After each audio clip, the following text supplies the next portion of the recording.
আগামীতে কারা দেশকে নেতৃত্ব দেবে তা বাছাই করার সময় এসেছে বলে মন্তব্য করেছেন বিএনপির ভারপ্রাপ্ত চেয়ারম্যান তারেক রহমান। বলেন, বিগত 15 বছরে শেখ হাসিনা দেশকে ধ্বংস করে দিয়েছে। দেশের প্রতিটি মানুষ এই ধ্বংসের ভুক্তভোগী। এখন দেশকে গড়ে তোলার সময় এসেছে। রোববার 16 ফেব্রুয়ারি দুপুরে নড়াইল সরকারি উচ্চ বিদ্যালয় মাঠে জেলা বিএনপির দ্বিবার্ষিক সম্মেলনে প্রধান অতিথির বক্তব্যে এসব কথা বলেন তিনি। বিএনপির ভারপ্রাপ্ত চেয়ারম্যান বলেন, স্বৈরাচার আওয়ামী লীগ সরকার দেশের অর্থনীতি, উন্নয়ন ও নির্বাচনী ব্যবস্থা ধ্বংস করে গেছে। নির্বাচনের নামে দেশের জনগণের সঙ্গে তামাশা ও প্রতারণা করেছেন শেখ হাসিনা।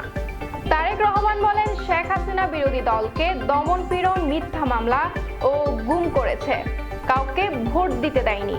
বলেন, তারা 31 দফা বাস্তবায়নের মাধ্যমে আওয়ামী লীগ সরকারের 15 বছর ধ্বংসযজ্ঞ থেকে দেশকে পুনর্গঠন করতে চান।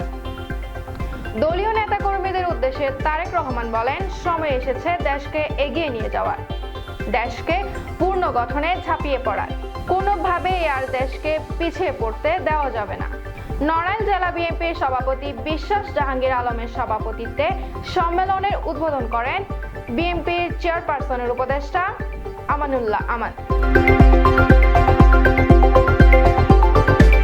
News desk, Kohelia, Cox's Bazar.